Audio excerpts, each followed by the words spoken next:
한 주일 동안 잘 지내셨습니까? 교회 소식을 전할 때마다 너무 비장한 마음이 있는데 오늘도 좀 잘 들어주시고 좀 잘 지켜주시기를 바라겠습니다.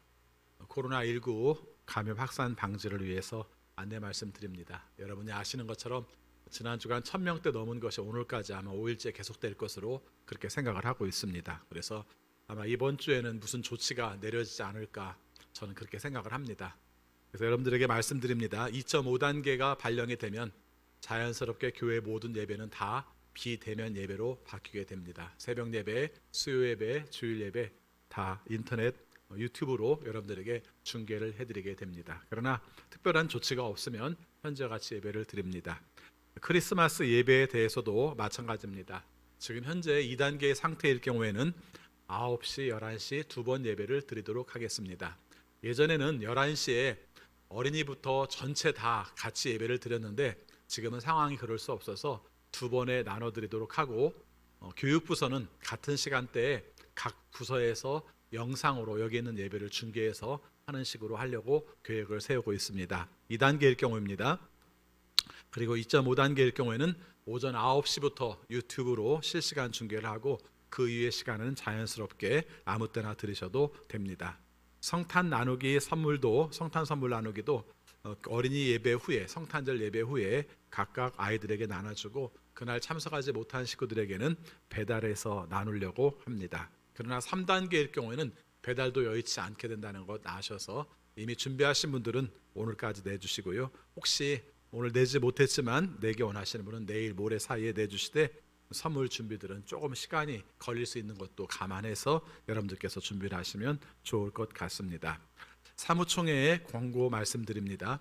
사무총회도 우리가 세례교인이 255명이 참석을 해야 합니다. 그런데 여러분이 아시는 것처럼 지금 2단계라서 이 자리에서 52명 이상 참석할 수가 없습니다. 지금까지 신청하신 분은 34명, 위임장을 내신 분은 160명 정도가 됩니다. 혹시 신청을 못 하셨는데 이따가 3부 예배 시간에 신청하기 원하시는 분들은 지금 밖에 보면은 34명 명단이 써 있습니다. 참석하기 원하시는 분은 거기다가 선착순으로 쓰셔서 52명이 되면 그 이외의 분들은 참석을 못 합니다. 그러니까 연때까지 이런 적이 한 번도 없었지만은 코로나 상황이라는 것을 이해하셔서 참석하실 분들은 지금이라도 끝나고 나서 명단을 기재를 해 놓으신 분들만 참석할 수 있도록 하시는 것 아시고요. 그래서 오늘 가실 때 사무총회 회의 자료를 가져가실 수가 있습니다. 각 가정에 한 부씩만 여러분들께서 예배 끝나고 가져가셔도 됩니다. 자, 그리고 헌금 약정서 오늘까지 마감입니다만은 여러분들 만약에 하지 못하셨으면은 다음에도 하실 수 있고 또 상황에 따라서는 목사님에게 이렇게 찍으셔서 목사님에게 카톡으로 보내셔서 신청하셔도 됩니다. 여전도 연합회 사업을 25일, 27일 가래떡, 떡국떡을 판매하려고 합니다. 이것도 마찬가지로 2단계일 경우만 가능합니다. 달력을 배부합니다. 오늘부터는 편한 대로 가져가셔도 됩니다. 다만 중요한 것은 너무 많이 가져가셔서 그냥 집에서 쓰레기가 되지 않도록 필요한 분들이 적합하게 가져갈 수 있도록 활용해 주시면 좋겠습니다. 오늘 커피 대접은 최혁 집사님이 생일 감사해서, 그리고 떡 대접은 윤계열 권사님께서 남편 장례식 마치고 협력해 주신 여러분들에게 감사한 마음으로 대접을 합니다. 그리고 지난 주간에 정영자 집사님 모친 사항이 있었습니다. 상황이 이래서 저만 다녀왔습니다. 전남 무안이었는데 여러분들께서 만나시거든 우리가 위로의 말씀 전해 주시기 바랍니다.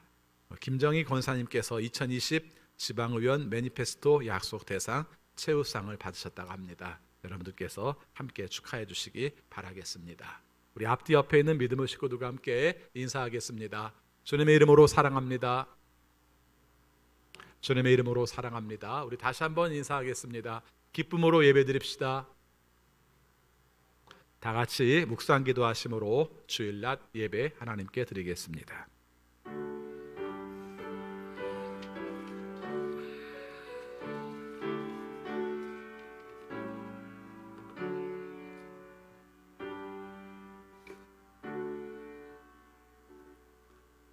주께서 친히 징조를 너에게 주실 것이다. 보라, 처녀가 잉태하여 아들을 낳을 것이요 그의 이름을 임마누엘이라 하리라. 하나님은 영이시니 예배하는 자가 영과 진리로 예배할지니라. 아멘. 아버지 하나님, 저희들을 사랑하셔서 오늘 함께 모여 주 앞에 예배하게 하심을 진심으로 감사드립니다. 주님께 부름받은 저희들 영과 진리로 예배드리고 싶습니다. 성령으로 충만하게 하시고 하나님의 임재하심을 경험하여 하나님께 영광 돌릴 수 있는 우리 모두가 되게 하여 주옵소서. 주 뜻대로 살고 싶었지만 주님이 원하시는 모습과 다르게 죄인임을 고백합니다. 우리의 죄를 용서하시고 새 마음을 부어주셔서 하나님이 원하시는 온전한 예배 드릴 수 있도록 인도하여 주옵소서. 예수 그리스도 이름으로 기원하옵나이다. 아멘. 다 같이 일어나셔서 경배 찬송 122장 오소서 임마누엘 이어서 부르시겠습니다.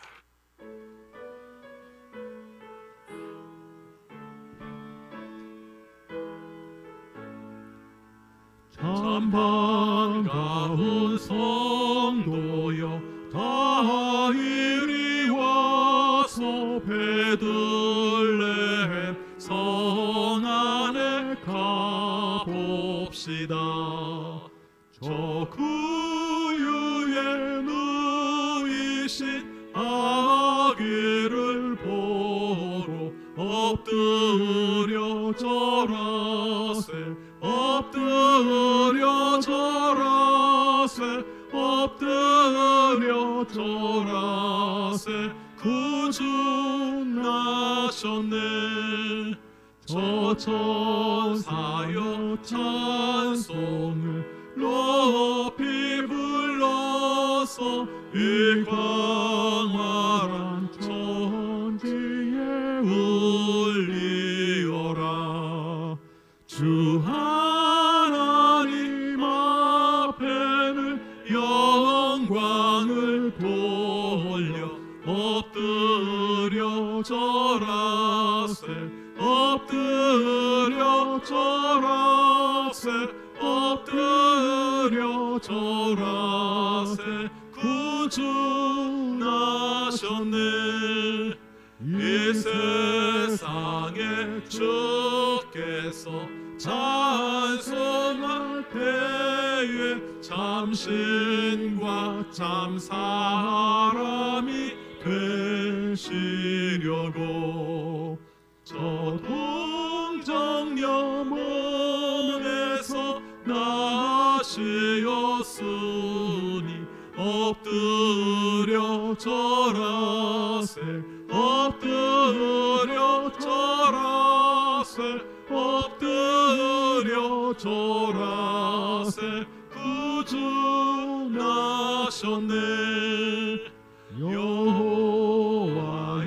말씀이 육신을 입어 날 구원할 구주가 되셨도다. 늘 감사한 찬송을 주 앞에 드려 엎드려 절하세 엎드려 절하세 엎드려 절하세 구주 나셨네.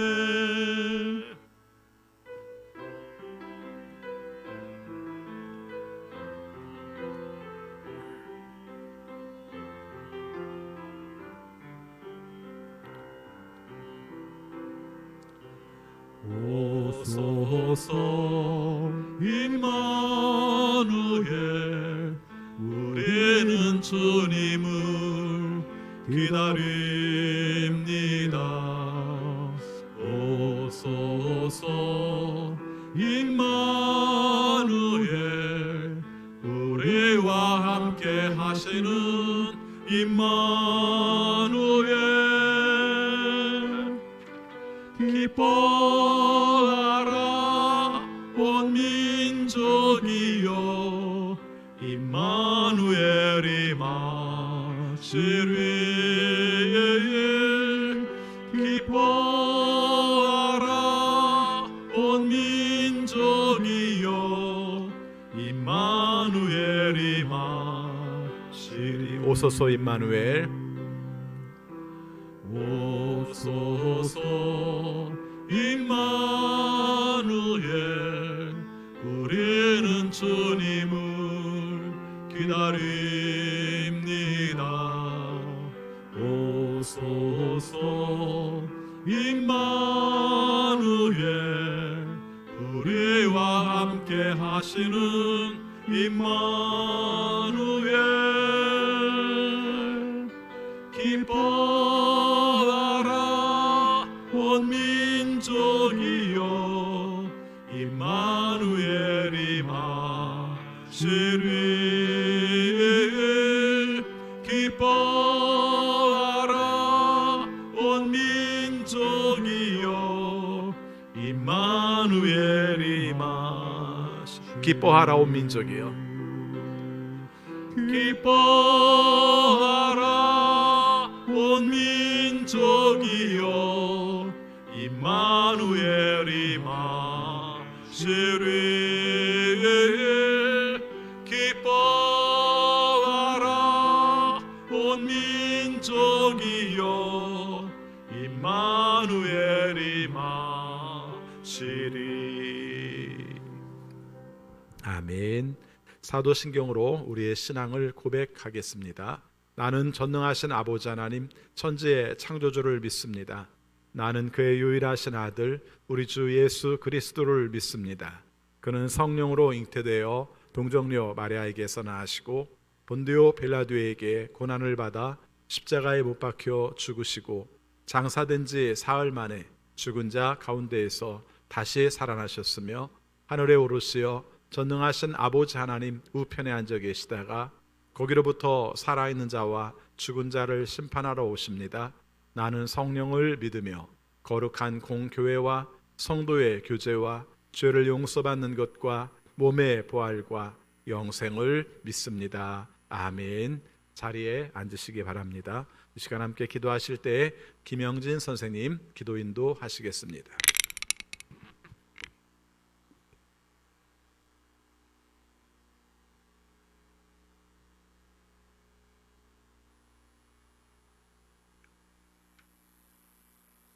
다 함께 기도드리겠습니다.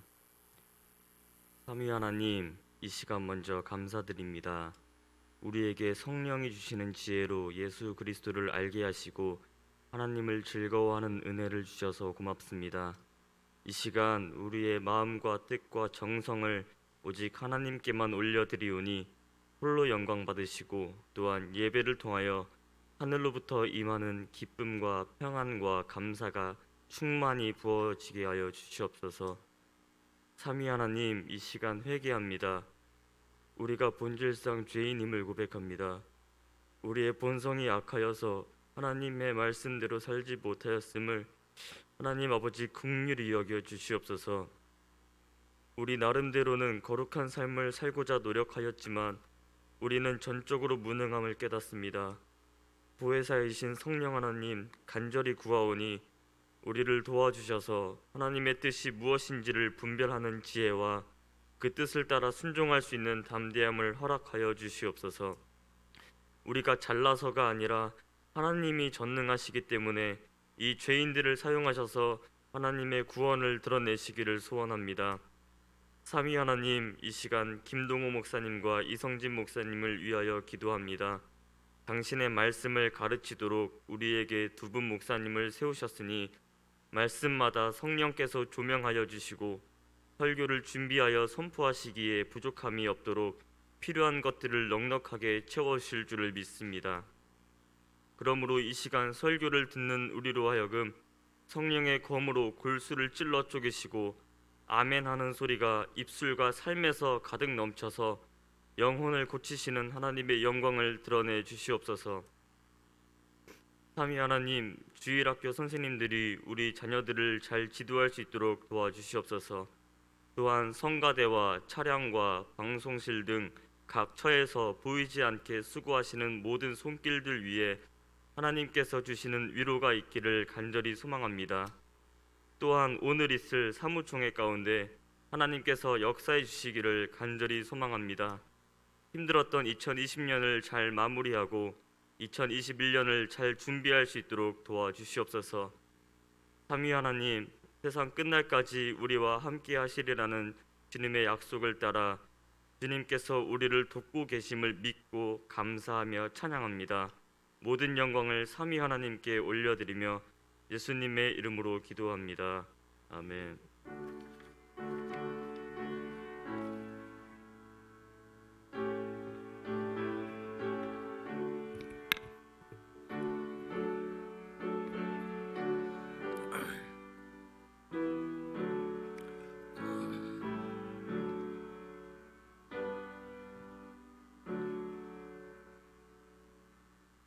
하나님 말씀 누가복음 1장 26절부터 38절까지 봉독하겠습니다.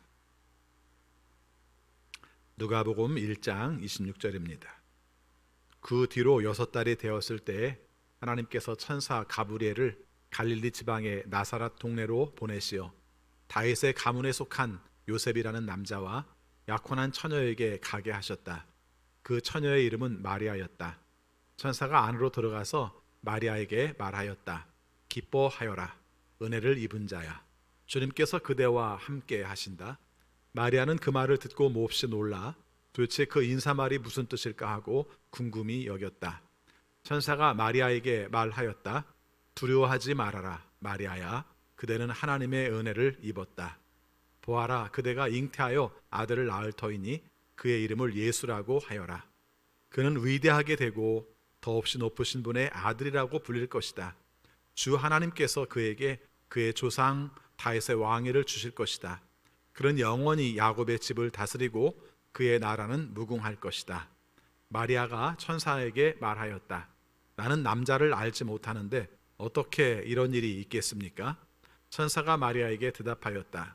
성령이 그대에게 임하시고 더없이 높으신 분의 능력이 그대를 감싸 줄 것이다. 그러므로 태어날 아기는 거룩한 분이요 하나님의 아들이라고 불릴 것이다. 보아라, 그대는 친척 엘리사벳도 늙어서 임신하였다. 임신하지 못하는 여자라 불리던 그가 임신한 지 벌써 6달이 되었다. 하나님께는 불가능한 일이 없다. 마리아가 말하였다. 보십시오, 나는 주님의 여종입니다. 당신의 말씀대로 나에게 이루어지기를 바랍니다. 천사는 마리아에게서 떠나갔다. 아멘. 거룩한 주일 주 앞에 나와 예배하는 여러분 모두에게 하나님의 크신 사랑과 은혜가 함께 하시기를 축원합니다. 살면서 우리가 뜻밖의 생각하지 못했던 일들이 일어날 때가 있습니다. 예를 들면 어제 저녁에 나와 가까이 지내는 사람과 함께 식사를 했습니다. 그런데 오늘 낮에 연락이 왔습니다. 그 사람이 세상을 떠났다고 합니다. 그럴 때 우리는 이런 반응을 보입니다. 어떻게 이런 일이? 어떻게 이런 일이? 그렇죠? 또 예를 들어서 이런 경우도 있습니다. 내가 암에 걸렸습니다. 상태가 좋지 않습니다. 예후가 좋지 않아서 치료를 하지만 별 가능성이 없다는 말을 들었습니다. 그리고 시간이 좀 지난 다음에 특별히 이렇게 어떤 치료를 한 것도 아닌데 병원에 가서 의사가 검사를 하고 결과를 얘기합니다. 그리고 이렇게 말합니다. 예상치 못할 만큼 상당히 좋습니다. 어떤 치료를 했는지 모르겠습니다만은 우리가 생각했던 것과 너무 다르게 많이 좋아졌습니다. 이럴 때 우리도 똑같은 반응을 보입니다. 어떻게 이런 일이? 내게 어떻게 이런 일이? 나도 이해할 수 없는 일들이 내게 벌어졌을 때 이런 말을 합니다. 어떻게 이런 일이? 자, 오늘 말씀에서도 이런 부분이 등장을 합니다.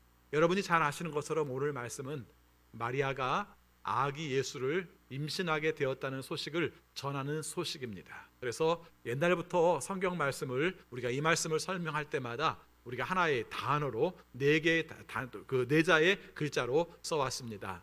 수태고지.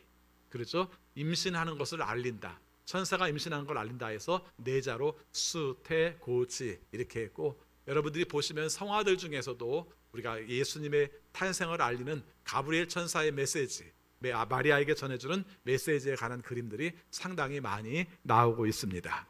혹시 그런 그림들을 보시거든 마리아가 어떤 상태로 이 말을 듣는지를 잘 보시기 바랍니다. 원래 그림이란 작가의 해석이 담겨 있는 거죠. 똑같이 오늘 함께 읽은 말씀 1장 26절부터 38절까지 말씀을 읽고 그림을 그리지만 이 그림을 그릴 때 우리가 작가들은 어떻게 해석하는가를 볼 수 있습니다. 그런데 의외로 많은 경우 마리아가 이 말을 들으면서 당혹감을 느끼는 표현을 그리고 있습니다.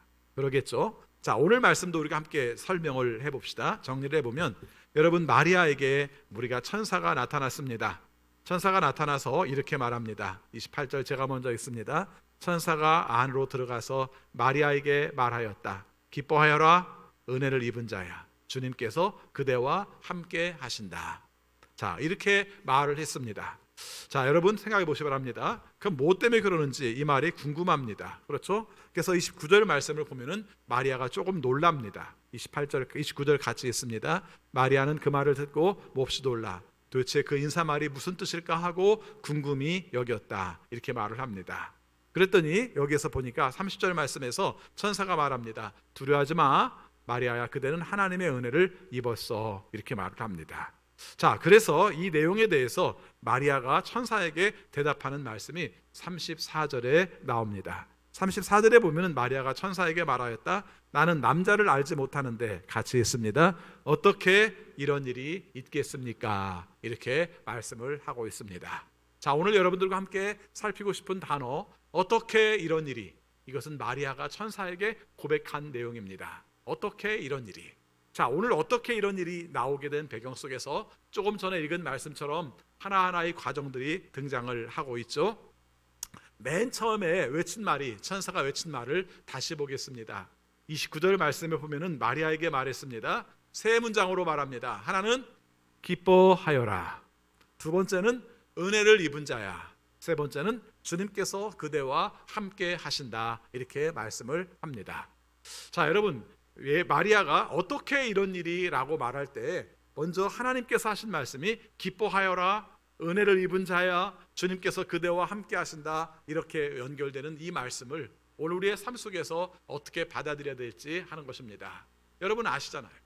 기뻐하라는 말이 무엇 때문에 그러는지, 은혜를 입은 자라고 말하는 것이 무엇 때문에 은혜를 입은 자라고 말하는 것이, 그리고 하나님께서 그대와 함께 하신다는 말씀의 의미가 무엇인지 여러분들께서는 아실 것입니다. 무슨 말이죠? 마리아가 임신했다는 것입니다.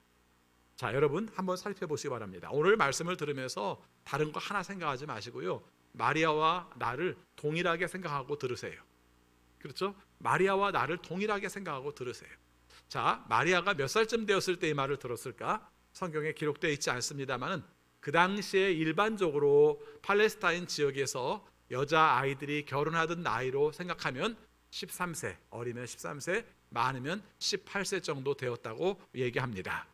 여러분 이렇게 말하면 깜짝 놀랄 겁니다. 아니 무슨 13살짜리가 18살짜리가 뭘 결혼을 해요? 라고 말할지 모르지만 우리 할머니들이 결혼한 연령과 생각하면 마찬가지예요. 그렇죠? 많아야 한 20살, 그렇죠? 조금 더 많으면 24, 25 이 정도. 그래서 우리가 보통 30은 넘어야 결혼하게 되고 35쯤 정년기라고 생각하는 연령으로 따지면 이해를 못하겠지만, 우리가 어리다고 생각하는 이제 갓 중3 정도 되는 이 아이가 오늘 이 말을 들었습니다. 자, 뭐라고 들었습니까? 기뻐하여라, 은혜를 입은 자여, 하나님께서 너와 함께 하신다. 이 메시지를 들었습니다. 그렇죠? 자, 그런데 마리아가 이 말을 들었을 때 반응이 어땠을지를 29절에서 말을 합니다. 여기 보니까 마리아는 그 말을 듣고 몹시 놀라, 도대체 그 인사말이 무슨 뜻일까 하고 궁금히 여겼다. 자, 마리아의 반응은 두 가지로 표현됩니다. 몹시 놀라, 궁금하게 여겼다, 이렇게 말을 합니다. 다른 번역을 봤더니 놀랐다는 표현을 이렇게 쓰고 있습니다. 당혹하였다라고 쓰고 있습니다. 이 말이 맞겠죠? 네, 더 정확할 겁니다. 그냥 놀란 게 아니라 놀라워, 이게 아니라 이게 무슨 뜻이야? 이게 도대체 무슨 말이야? 하는 것이죠. 자, 여러분 생각해 보셔야 합니다. 왜 당혹했을까? 첫 번째는 천사가 자기에게 나타났다는 것 자체가 당혹스러웠겠죠. 내가 뭐라고 나에게 천사가 나타났지? 그 다음에 이 세 문장의 멘트가 받아들이기가 쉽지 않았을 겁니다. 기뻐하여라, 하나님의 은혜가 너와 함께한다, 그리고 하나님께서 너와 함께 하신다. 이 말 자체가 받아들이기 쉽지 않았을 겁니다. 그런데 이 내용에 대해서 천사가 설명을 합니다. 뭐라고 표현해요? 오늘 나온 31절부터 34절까지 33절까지 보니까 바로 어떤 내용인지를 말을 하고 있습니다. 31절부터 33절까지 같이 읽습니다. 보아라, 그대가 잉태하여 아들을 낳을 터이니 그의 이름을 예수라고 하여라. 그는 위대하게 되고 더없이 높으신 분의 아들이라고 부를 것이다. 주 하나님께서 그에게 그의 조상 다윗의 왕위를 주실 것이다. 그는 영원히 야곱의 집을 다스리고 그의 나라는 무궁할 것이다. 아멘. 이렇게 말을 했어요. 이 말을 들었을 때 마리아가 뭐라고 표현합니까? 어떻게 이런 일이? 그렇죠? 어떻게 이런 일이? 이렇게 말을 합니다. 자, 여러분, 오늘 이 말씀을 우리가 살핍시다. 제가 여러분들에게 말씀을 드렸죠. 이 말씀을 들을 때 15살 나에게 하신 말씀이다. 여자에게 하신 말씀이다. 이렇게 생각해 보시기 바랍니다. 여러분이 생각지 않게 결혼 전에 임신을 했어요.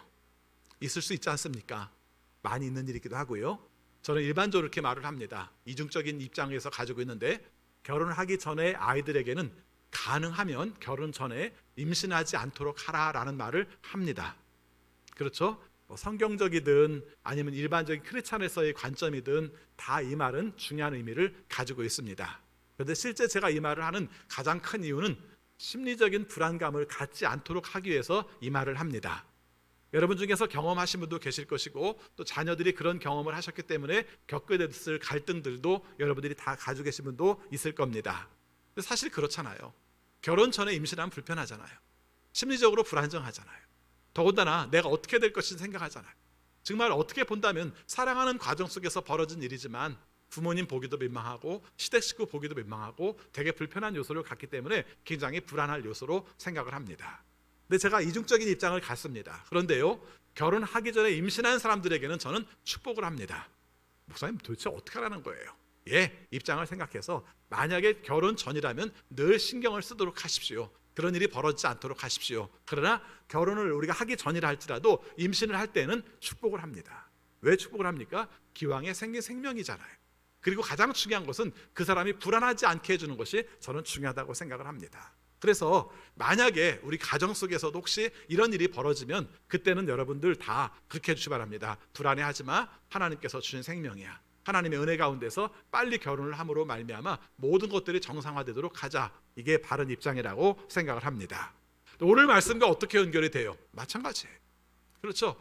결혼을 하기 위해서 약혼한 여자, 그리고 결혼을 우리가 그래서 요셉과의 관계 속에서 정상적으로 아이를 낳았으면 아무 문제가 없을 여자.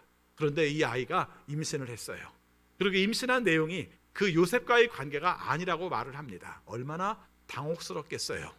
우리가 말했던 그 부분보다 더 복잡합니다. 지금과 다른 사회이기 때문에 그 시대 속에서 이 사람이 겪어야 될 내용들은 크게 두 가지로 말할 수가 있습니다. 하나는 돌 맞아 죽겠네. 그 당시 상황에서 돌 맞아 죽겠네. 내가 요셉과 약혼을 했는데 그런 가운데서 딴 남자의 아기를 내가 가졌다고? 그럼 나는 돌 맞아 죽겠네. 이게 그 사람이 겪어야 될 우리가 운명이에요. 두 번째는 설령 동네 사람들이 착해서 돌로 쳐서 죽이지 않는다 할지라도 평생 따라붙을 나에게 별명이 하나가 있죠. 그게 뭡니까? 사생아를 가진 사람. 그렇죠? 아이를 우리가 정말 누군지, 누가 남편, 누가 아이인지, 누구의 아이인지 모를 아이를 낳은 여자, 미혼모의 딱지가 평생토록 따라붙을 수밖에 없는 그 순간, 이 메시지를 그렇게 들을 수밖에 없는 이 순간, 마리아가 말할 수 있는 내용은 뭡니까? 바로 그 말이죠. 어떻게 나에게 이런 일이? 지금까지 살아오던 삶이 다 뒤집히는 순간이에요. 아주 가장 정상적인 축복받아서 요셉과의 관계 속에서 넉넉하진 않지만 단출한 가정을 이루면서 아름다운 가정을 이루고 싶고 살고 싶었던 이 마리아에게 갑자기 어떻게 이런 일이 벌어지고 마른 것입니다. 그리고 이 내용을 여러분들과 함께 제가 함께 공유하고 싶어요. 그래서 여러분 생각해 보면은 하나님의 은혜를 우리가 생각하는 내용과 그리고 하나님께서 우리에게 개입해 오시는 하나님의 은혜가 다를 때가 많지 않습니까? 뜻밖의 경우 하나님의 은혜는 내가 생각한 방식대로 하나님, 내가 이렇게 착하게 살았으니까 이와 같은 걸 나에게 주세요. 그래서 그것으로 말미암아 내가 행복하게 살고 싶습니다. 아닌 경우가 많더라는 거예요. 그렇죠. 하나님의 은혜는 뜻밖의 다가오는 경우가 많아요. 처녀 15살짜리 아이라고 생각되는 그 여자에게 그 아이가 기도했을 리가 없지 않습니까? 하나님, 저 요셉 말고 딴 사람의 아이를 내가 임신하고 싶어요. 기도했겠습니까? 당연히 그럴 리 없죠. 나의 삶 가운데 쇼킹한 일들이 벌어졌으면 좋겠어요. 내 삶 가운데서 너무 놀라운 사실이 임해서 그것으로 말미암아 내 삶 속에서 하나님의 놀라운 은혜가 임했으면 좋겠어요. 임신하는 거 이렇게 기도했겠습니까? 그럴 일이 없죠. 그런데 그렇게 임했습니다. 저는 이 말씀을 통해서 여러분들에게 이런 메시지를 전하고 싶어요. 여러분, 오늘 우리의 삶 가운데서 은혜는 내가 원해서 임하는 경우가 아니라 내 생각과 관련 없이 하나님께서 직접 개입하심으로 말미암아 내 삶들이 좀 뒤바뀌어지고 굉장히 놀랍게 바뀌어지고 내가 생각하지 못했던 일로 말미암아 내가 굉장히 당혹스러울 수밖에 없는 것이 오히려 은혜일 수 있다는 것입니다. 여러분, 이렇게 생각하면 우리의 삶 속에 벌어진 일들이 의외로 많이 그렇지 않을까요? 너무 아픈 말이지만 여러분, 내 삶 가운데에서 암이 들어왔어요. 너무 괴로운 일 아니죠. 내가 원한 사람이 어디 있겠어요? 내가 생각지 못했던 일이에요. 그래서 내가 이걸 받아들이려고 생각하니까 너무 힘들어요. 그런데 또 달리 생각한다면 하나님께서 개입하신 거 아닐까요? 너무 아픈 말일지 모르지만 사실은 저는 그렇게 받아들였으면 좋겠어요. 내 삶 가운데 이해할 수 없는 일이지만 하나님께서 나의 삶 가운데 개입하신 일로 받아들이고 이것을 통해서 하나님께서 겪어나가게 하시는 과정을 통해서 하나님께서 이루실 뜻을 받아들이는 마음들을 가져야 되지 않을까 이렇게 생각을 합니다. 어제 어떤 글을 읽다가 이런 내용을 읽었어요. 미국의 남침내 교회는 굉장히 큰 교단입니다. 그런데 그런 원칙들을 가지고 있다고 합니다. 목사를 세울 때 다 그렇게 하는 건 아니지만 거의 반반 정도로 그렇게 하는 교회도 있고 안 하는 교회도 있다고 그러는데, 반반 정도로 어떻게 하냐면은 신학교를 나오고 신학대학원을 나와서 교단에서 목사 안수를 받고 그런 다음에 사람을 세우는 게 아니라 그 교회에서 이 사람은 목사가 되었으면 좋겠습니다 라고 생각하는 사람을 선출을 한다는 거예요. 그리고 그 사람이 정해지면 모든 사람들이 그 사람이 목사가 되었으면 좋겠다고 생각을 하면 모든 일보다 가장 앞서서 하는 일들이 그 사람을 가운데 앉혀놓고 그 교회에 꼬맹이부터 시작해서 어른들까지 그 사람에게 안수를 한다는 것입니다. 이 안수의 의미는 이런 겁니다. 당신이 우리 교회의 목사가 되었으면 좋겠습니다. 그래서 우리에게 말씀을 전해주시고 그리고 우리에게 말씀을 가르쳐 주셨으면 좋겠습니다. 그리고 우리의 생활을 잘 돌봐주셨으면 좋겠습니다. 이렇게 한다는 겁니다. 그런 다음에 교회의 필요에 따라서 이 사람을 신학교에 위탁을 시켜서 교육을 받게 하고 교육을 받은 다음에는 우리 교회에 와서 목사로서 사명을 감당하게 한다는 것입니다. 제가 무슨 얘기하려고 하는 줄 아세요? 그런데 이렇게 지정된 사람이 여러분이었다면 어떨까요? 그렇죠? 저는 아무 생각 없었어요. 신학교도 안 다녔고요. 신학교 갈 생각도 없고요. 그런 생각 하나도 안 했어요. 그냥 신앙생활을 했을 뿐이에요. 근데 갑자기 사람들이 바로 당신이라고 손가락 가리키면서 당신이 우리의 목사가 되었으면 좋겠다고 말을 할 때 여러분 그 심정이 어떨까 하는 것이죠. 당혹스럽지 않을까요? 네, 그럴 것 같아요. 그냥 무조건 좋을 것 같지는 않아요. 사람들이 볼 때는 얼마나 영광스러워요. 우리 모두에 의해서 당신은 목사로 세움을 받았으니 얼마나 영광스러워요. 얼마나 하나님의 은혜를 입은 거예요. 다 말을 하는데 정작 나는 힘들어요. 나 그런 계획이 없었어요. 나 목사 될 생각 없어요. 우리 가족들은 어떻게 해요? 우리 가족들이 생각하는 나의 이미지는 이게 아니에요.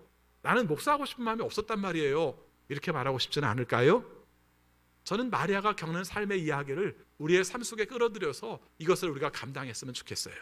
뜻밖의 내 생각과 다르게 나에게 주어진 그 메시지, 너가 이런 역할을 했으면 좋겠어. 내 생각과 다르지만 하나님의 때에 하나님의 방법으로 하나님의 메시지를 받게 되었을 때 우리는 어떻게 될 것인가? 이것이 바로 우리의 삶 가운데 주는 메시지입니다. 특별히 이 내용에 대해서 뜻하지 않게 개입한 하나님의 역사, 나의 삶 가운데 내 생각과는 전혀 다르지만 하나님께서 원하시는 뜻하지 않은 개입의 역사, 이것이 우리의 은혜로 받아들이는 것이 쉽지는 않겠지만 이것을 하나님의 은혜로 받아들이고 살아갔으면 좋겠어요.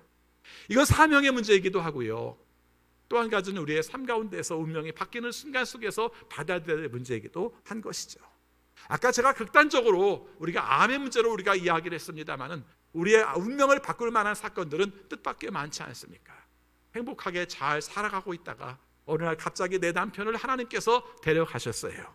받아들이기 쉽지 않죠. 내 삶 가운데서 인정하고 싶지 않죠. 그러나 현실적으로 하나님께서 개입하신 것을 우리가 또 인정하지 않을 수도 없는 삶 속에서 우리가 이것을 어떻게 받아들일 것인가 하는 것입니다. 여러분들에게 말씀드리고 싶습니다. 내가 이해할 수 없다고 내가 문제가 없는 것이 아니라, 내가 이해할 수 없다고 이것이 하나님의 뜻이 아닌 것이 아니라, 내가 이해할 수 없지만 하나님께서 개입하시는 그 역사에 대해서 우리가 받아들이고 인정하고 거기에 따르는 것이 우리에게 주어진 길이라면 마땅히 그것을 감당하는 것이 옳을 것이라는 말씀입니다.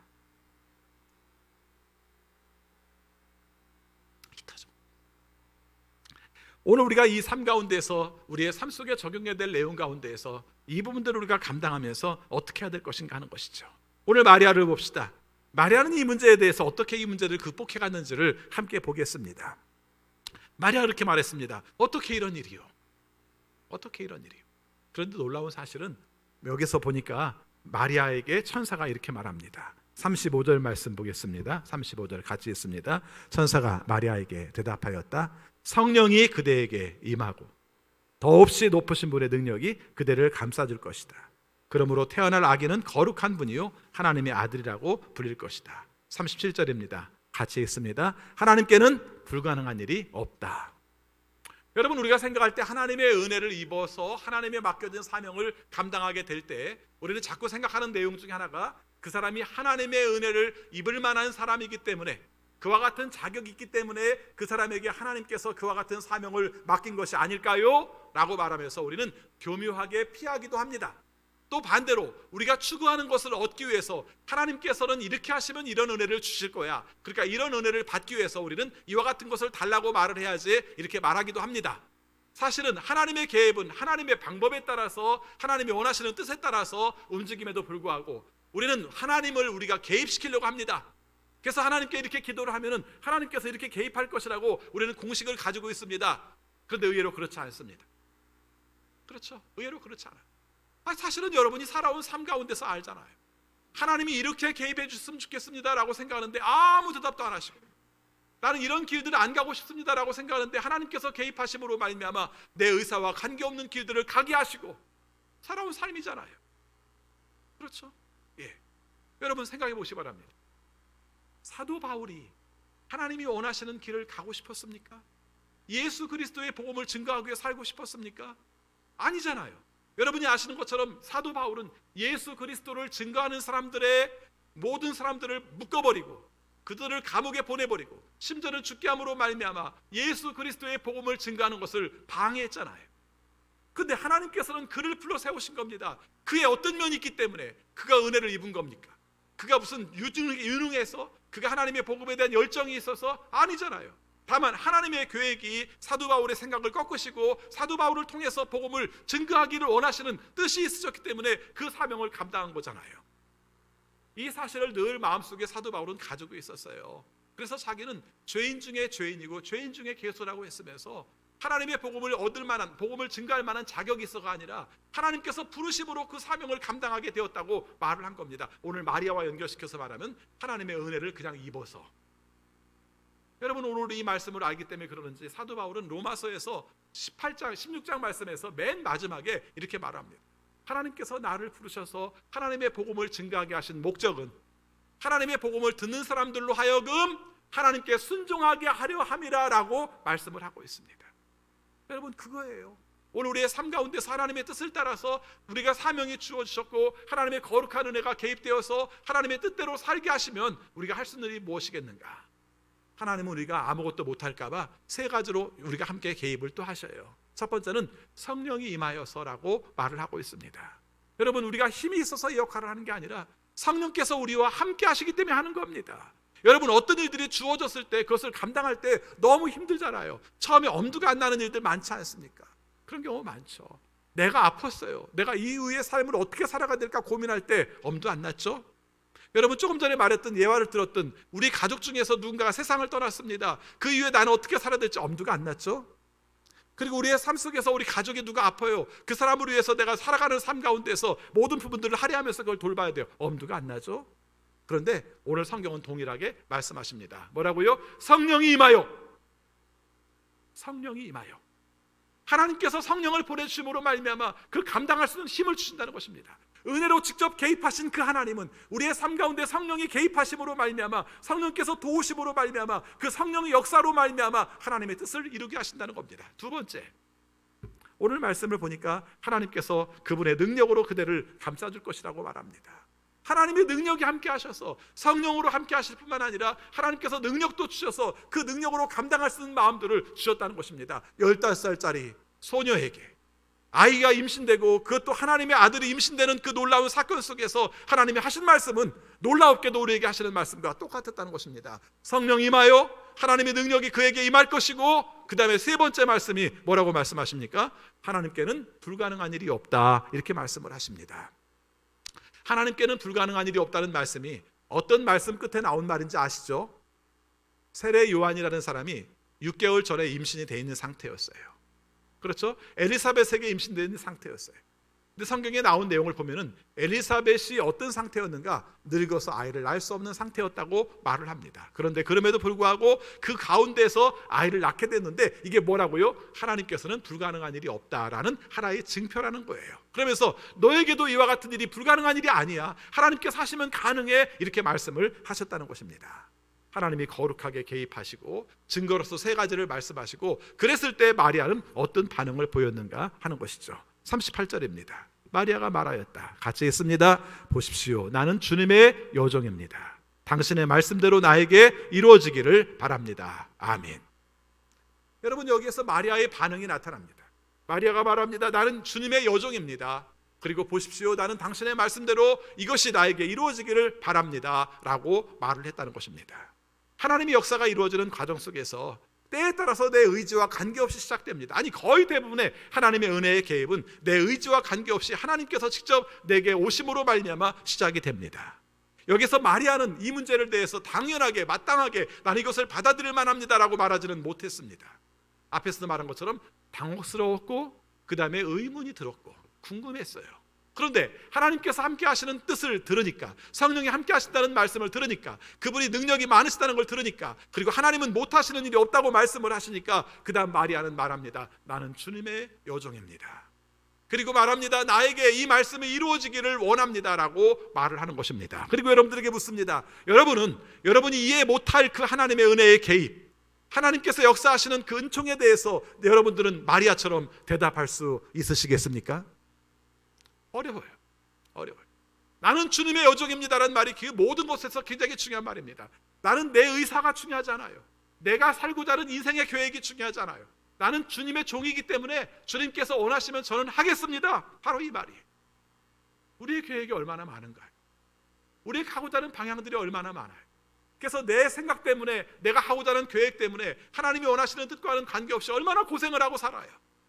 하나님이 원하시는 뜻을 따라서 성령의 도우심을 받아서 하나님의 능력을 따라서 우리가 살 길들을 찾으면 거기가 바로 은혜고 기뻐할 일이고 하나님의 도우시는 역사인데 우리 그거 못하잖아요. 여러분들에게 제가 말씀드리고 싶은 거예요. 이번 성탄절을 맞으면서 우리가 겪는 모든 문제들도 사실은 이 문제 아니겠습니까? 여러분, 코로나19를 겪으면서 처음 맞이하는 크리스마스예요. 내년에는 다 끝났으면 좋겠어요. 그런데 여러분 한번 생각해 보시기 바랍니다. 코로나19가 여러분의 의지에 따라서 왔나요? 전혀 아니에요. 여러분의 의지와 전혀 관련 없이, 아니 오지 않았으면 좋겠다고 생각한 것이 우리에게 말할 수 없이 다가온 거예요. 저는 이것도 하나님의 개입이라고 생각합니다. 이게 하나님의 은혜라고 말하기는 어려운 요소를 가지고 있지만 사실은 궁극적인 넓게 바라보면 또 그런 요소 아닐까요?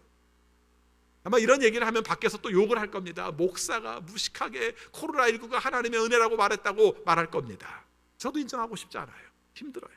아까도 말씀을 드렸지만 매 주일마다 그 다음에 비대면으로 갈지 모른다는 불안감도 저도 가지고 있어요. 그러나 궁극적으로 생각하면 하나님이 우리의 생각과 관계없이 개입을 하셨다면 그것을 통해서 이루시는 하나님의 뜻도 저는 있다고 생각을 하고요. 그 가운데서 우리가 감당을 해야 되는데 그것도 마찬가지로 성령의 충만하심과 하나님의 능력을 의지해서 하나님은 불가능함이 없다는 믿음을 가지고 우리가 순종하고 사는 것이죠. 당신이 주인이세요. 그럼 나는 따를 수밖에 없죠. 당신의 계획이 그러시다면 저는 그 말씀을 그대로 이루어지기를 원할 뿐입니다 라고 말씀할 수밖에 없다는 것입니다. 저는 마리아의 신앙이 훌륭하다 훌륭하지 않다 이 말 하고 싶지 않아요. 그가 준비가 잘 돼 있기 때문에 아기 예수를 자기의 몸에 모실 수 있었다, 저는 이런 말 하고 싶지 않아요. 자기의 의사와 관계없었지만, 자기의 계획과 관계없었지만 하나님께서 개입하시는 놀라운 역사로 말미암아 그것을 받아들이게 됐을 때, 수용하게 되었을 때 저는 당신의 여종입니다 뿐만 아니라 저는 하나님의 말씀이 제게 이루어지기를 바랍니다라고 놀라운 고백을 해 나갔던 것입니다. 오늘 함께 읽은 말씀은 아닙니다만은 뒷부분에 보면은 이런 임신의 사실을 알게 되고 엘리사벳을 만나고 엘리사벳을 만난 가운데 엘리사벳이 마리아에게 우리가 함께 축복의 말을 하고 나니까 그때 마리아가 하나님 앞에 감사의 찬양을 드려요. 우리는 마리아 찬가 아베 마리아가 일반적으로 생각할 때 마리아를 찬양하는 노래로 생각합니다만은 성경은 그렇지가 않고 마리아가 하나님께 찬양 드린 노래를 마리아 찬가라고 해요. 근데 그 마리아 찬가의 내용을 볼 것 같으면 중요한 이야기를 합니다. 뭐라고 말하죠? 이렇게 말합니다. 하나님께서 이 비천한 계집종을 높이셨습니다. 이렇게 말을 합니다. 그렇죠? 여러분 보시기 바랍니다. 48절인데요. 그가 이 여종의 비천함을 보살펴 주셨기 때문입니다. 이제부터는 모든 세대가 나를 행복하다고 말할 것입니다. 내 영혼이 주님을 찬양해요. 내 마음이 내 구주 하나님을 좋아해요. 그것은 바로 하나님께서 이 비천한 여종의 신세를 보셔서 하나님께서 나와 함께 하셨기 때문입니다. 49절에 보니까 힘센 분이 나에게 큰 일을 하셨기 때문에 그의 이름은 거룩하시고 그 자비는 말할 수 없이 크십니다. 이렇게 말합니다. 비천한 계집종을 높이신 분이 하나님이십니다라는 것을 찬양하는 이 여자의 마음속에는 하나님의 뜻을 따라서 순종함으로 말미암아 얻는 안정감을 경험하게 되는 것이죠. 오늘 말씀의 결론은 이렇게 드리고 싶습니다. 내 뜻대로 안 돼요. 내가 살고 싶은 대로 되지 않아요. 우리가 지금까지 살아오는 삶 가운데서 충분히 느낀 것이 이거예요. 저는 내가 생각하지 못했던 것이 내 삶 가운데 개입하여서 하나님께서 개입하여서 근데 내 삶 가운데 하나님께서 말씀하시기를 기뻐하여라 은혜를 입은 자여 내가 너와 함께 할 것이다 라고 말씀하시는 거예요. 조금 어려운 일이 있어도요, 감당하고 싶지 않은 일이 있어도요, 받아들이기 힘든 일이 있다 할지라도 이 말씀을 기억하세요. 마리아는 오죽했겠어. 나의 삶 가운데 내 심정도 똑같겠지. 그러나 이 상황 속에서 이것을 받아들이면, 하나님의 놀라운 역사를 받아들이면 하나님의 놀라운 섭리는 이 땅에서 이루어지게 되는 거야. 나 한 사람으로 말미암아 이 땅에 창조주가 오게 되고 메시아가 오게 되고 구세주가 오게 되어서 이 땅을 구원하는 놀라운 역사가 이루어지게 돼. 물론 다시 이런 역사는 없겠죠. 그렇죠? 메시아가 다시 와야 될 일은 없으니까. 그러나 그 메시아가 다시 오는 일이 아니라 할지라도 나를 통해서 이루시는 하나님의 놀라운 섭리가 임한다면 기꺼이 이 비천한 계집종을 주님께서 부르셔서 하나님께 영광이 되게 하셨습니다라는 아멘의 메시지를 하세요. 저는 주님의 종입니다. 주님의 말씀대로 이루어지기를 원합니다. 이렇게 말했을 때 당장은 어렵고 당장은 힘들지 모르지만 그것이 나의 삶 가운데 기쁜 일이 되고 은혜를 입은 것이 되고 하나님께서 나를 덮여주시는 놀라운 역사가 된다는 것을 받아들일 수 있는 우리 모두가 될 수 있을 것입니다. 이 말씀으로 주의 뜻을 따라 순종하시고 주님 앞에서 주님의 사명에 동참할 수 있는 여러분 모두가 되시기를 축원합니다. 기도하겠습니다. 아버지 하나님, 저희들을 사랑하셔서 하나님이 원하시는 뜻을 이루어 나갈 때 우리가 이해하지 못하고 받아들이기 힘들고 감당하기 어려운 상황 속에서도 하나님께서 먼저 기뻐하라고 말씀하시고 은혜를 입은 자라고 말씀하시고 하나님이 너와 함께 할 것이라는 말씀을 우리가 함께 살폈습니다. 어려운 상황 속에서 받아들이길 때 성령이 임할 것이고 그리고 능력을 주실 것이며 그리고 하나님은 불가능이 없다는 것을 주셔서 그것을 깨닫게 하셨습니다. 이제 우리의 결단만 남았습니다. 내가 이해하기 힘들고 세상의 비난을 받기 쉽고 감당하기 어렵지만 내가 하나님의 종임을 경험하며 고백하며 그리고 하나님의 뜻 가운데서 그 말씀이 내게 이루어지기 원합니다라고 고백할 수 있는 삶이 되게 하여 주옵소서. 우리 중에서 사명 앞에서 힘들어하는 식구도 있습니다. 우리 중에서 질병으로 말미암아 알 수 없는 하나님의 뜻 때문에 마음을 아파하며 괴로워하는 식구도 있습니다. 이 모든 식구들이 이 말씀을 마리아의 심정 가운데 들음으로 말미암아 이것이 우리의 삶 속에 하나님의 직접적인 개입이며 하나님께서 우리에게 기뻐하라 은혜를 입은 자요 내가 너와 함께 할 것이라는 말씀으로 받아들일 수 있게 하여 주옵소서. 때로는 이해되지 않기 때문에 받아들일 수 없어서 신비입니다. 이것이 우리의 눈 가운데 풀어지게 하시고 보여지게 하시고 그래서 하나님의 뜻에 같이 동참할 수 있는 우리의 삶이 되게 하여 주옵소서. 예수 그리스도 이름으로 기도하옵나이다. 아멘. 찬송가 453장 부르시면서 봉헌하시겠습니다.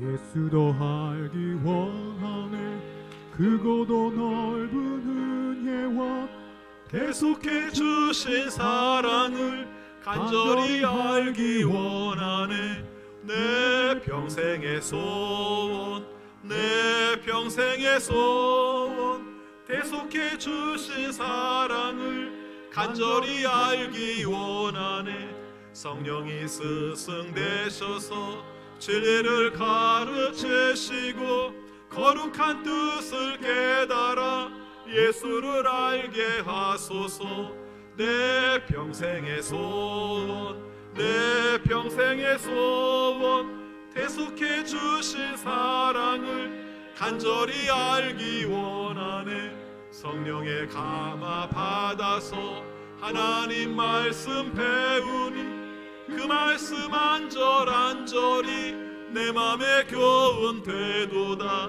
내 평생의 소원 내 평생의 소원 대속해 주신 사랑을 간절히 알기 원하네. 예수가 계신 보좌는 영광에 둘려 있도다. 평화의 왕이 오시니 그 나라 왕성하도다. 내 평생의 소원 내 평생의 소원 대속해 주신 사랑을 간절히 알기 원하네. 아멘. 아버지, 오늘도 우리에게 적합한 말씀을 주셔서 감사합니다.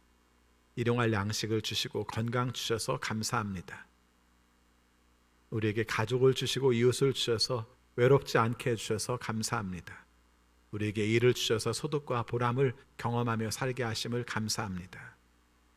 이 모든 것을 감사하며 주 앞에 감사의 예물을 드리오니 주여 받아 주옵소서.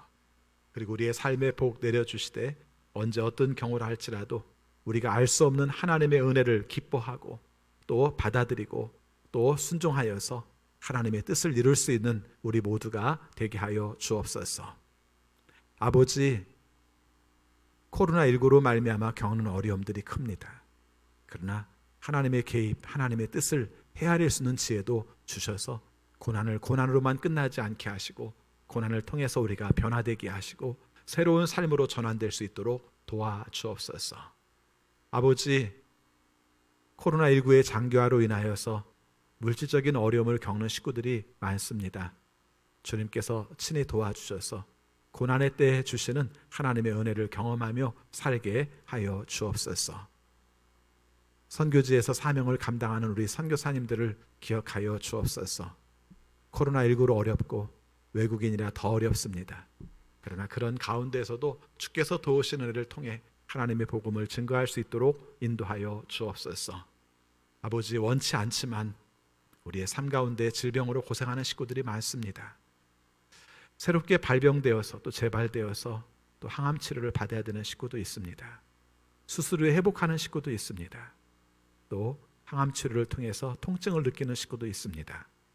주님께서 친히 도와주셔서 하나님의 은혜로, 하나님의 권세로, 하나님의 능력으로 이 모든 일들을 잘 감당해낼 수 있도록 인도하여 주옵소서.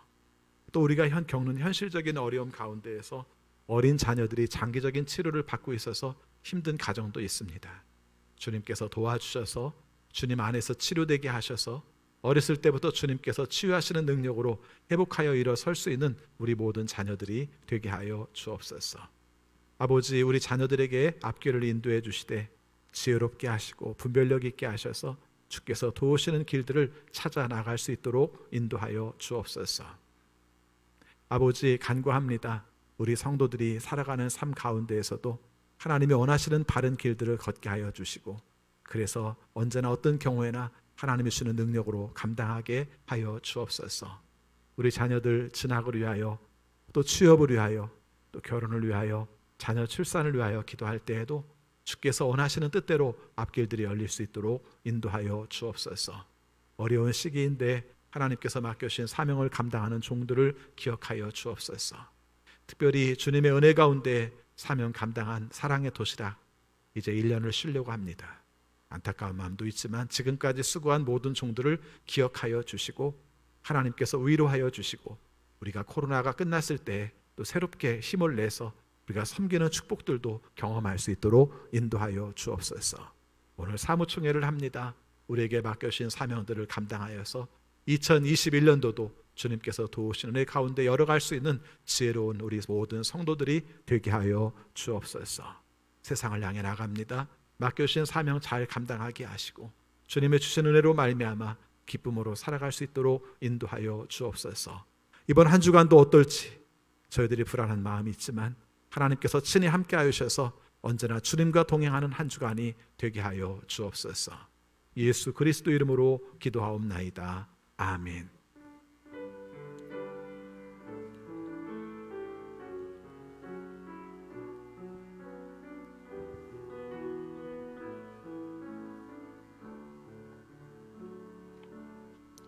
다 같이 일어나셔서 결단의 찬양 부르시겠습니다.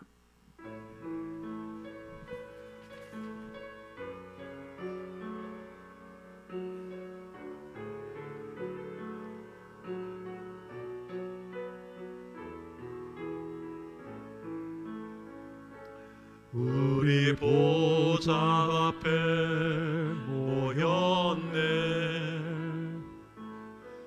함께 주를 찬양하며